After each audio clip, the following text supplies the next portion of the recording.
everybody, how's it going? Welcome to a special Memorial Day weekend edition of NoDQ&A video right here on NoDQ.com, as well as the YouTube channel and NoDQ&A videos affiliate, ringsidenews.com. We are just 1 week away now from Elimination Chamber. Stay tuned to NoDQ.com for all the latest news and rumors. With that being said, let's get down to your questions here. Spring.me/Aaron Rift. First one today comes from Nick Lombardi 9. Hey Aaron, to be honest, I am very split about the Cena-Owens mini feud. On one hand, I think Owens and Cena will put on a great match, and Owens has potential to grow larger. However, I'm really worried that WWE isn't going to make him look good at Elimination Chamber.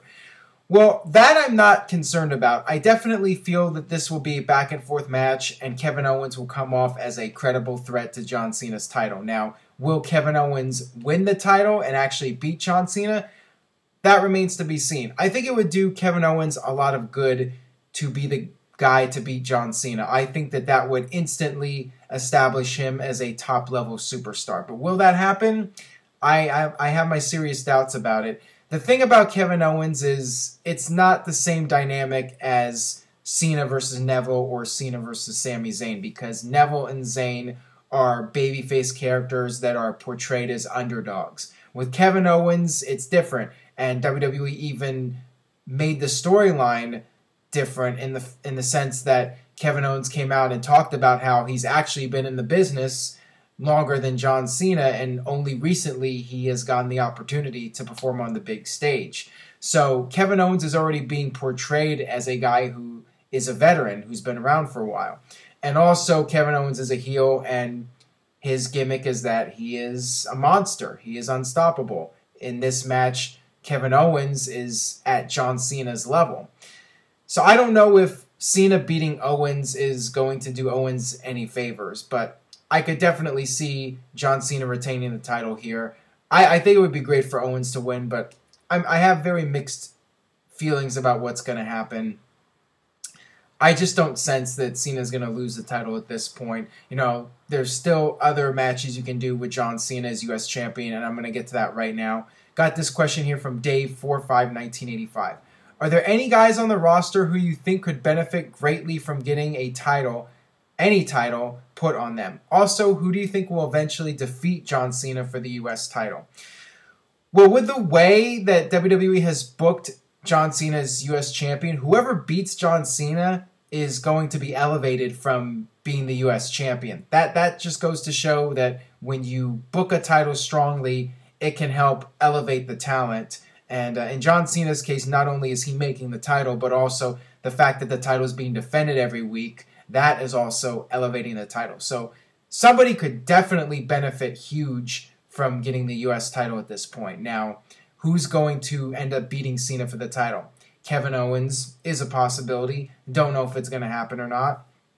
But I've gotten some other questions here, and this leads me to another potential storyline, another potential challenger for John Cena. Got this one from Chris Mace 39628.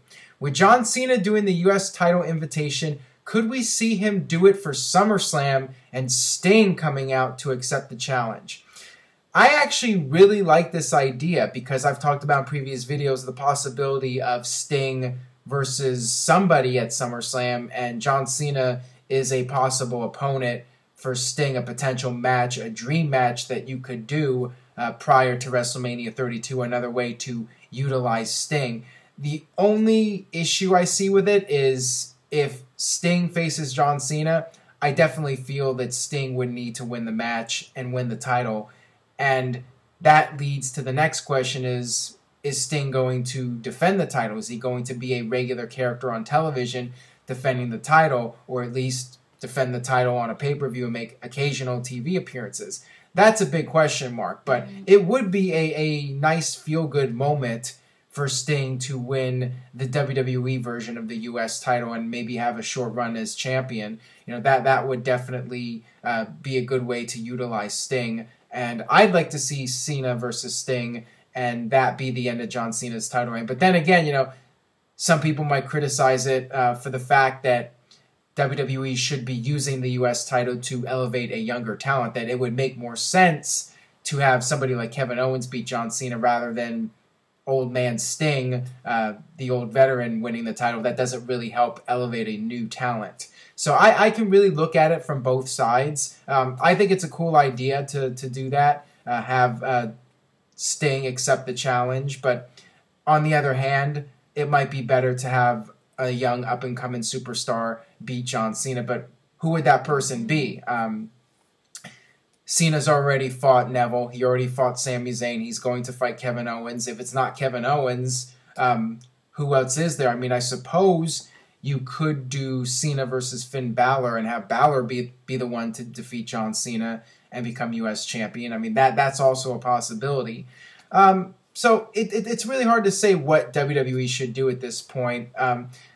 I think it would be a great idea to have the U.S. title go around the waist of a young superstar. But on the other hand, Sting having one more run would be a nice feel-good moment. Really torn between the two. I mean, I could go either way with it.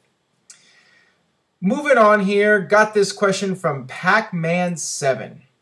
Hey Aaron, what do you think about Reigns always coming in through the crowd? Personally, I think it's annoying and bothersome. Thanks. Well, it doesn't really bother me because nobody else is doing it, and it was originated during the Shield's run, all three of them coming out through the crowd, and WWE kept that as part of Roman Reigns' single act, which is fine to me. I mean, nobody else is doing it, and it's something for Roman Reigns to make him different from the other people on the roster. And it's kind of cool when he comes out, everyone's trying to reach out and grab him. You know, it makes him come off like a major superstar. I actually think it's a good thing to do that, have him come through the crowd, and you know, I think it's a cool entrance. I don't really have any problem with it. All right, this one comes from Interstate Kyle. Aaron, you mentioned that Undertaker and Triple H have been the best evolved characters in WWE. What do you think of Chris Jericho? I think he's one of the best examples of evolving and staying relevant. Whether a face or a heel, he is one of the best.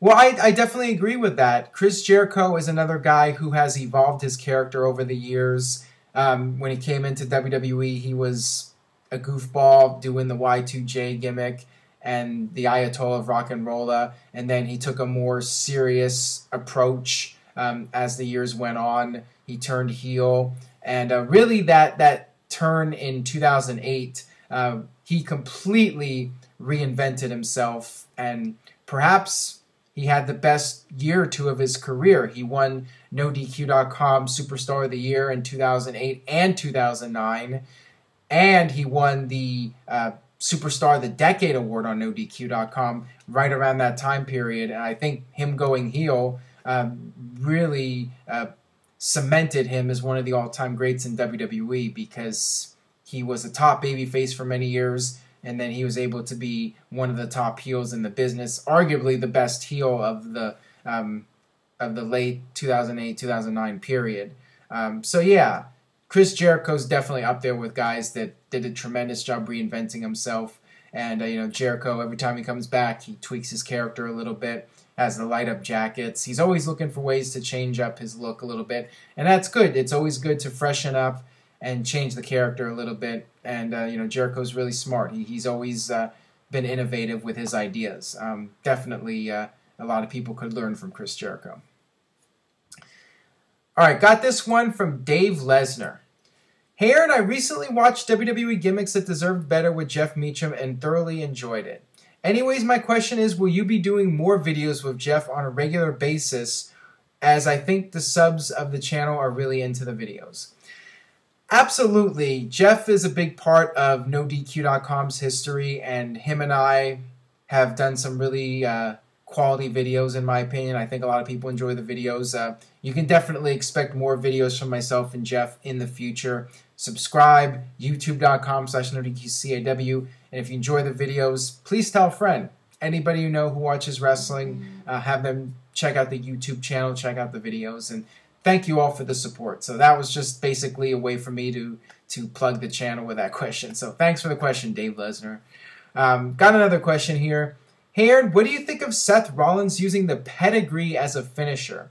Personally, I think it is a better finisher than the snap single underhook front face lock drop that he's been doing, but the curb stomp will always be number one. Well, I actually do like the idea of him using the pedigree, and I know he's gotten some criticism. I've seen comments online, people saying the pedigree is the worst pedigree they've ever seen. Seth Rollins' version isn't even close to what Triple H does. But I think that it's kind of cool because Triple H is the boss and Seth Rollins is his chosen one. So in storyline, it makes sense for Triple H to hand his finishing move to Seth Rollins as a token of respect. And also it works considering the real life situation with WWE not wanting Rollins to use the curb stomp. I definitely like the pedigree better than the other move that Seth Rollins was doing.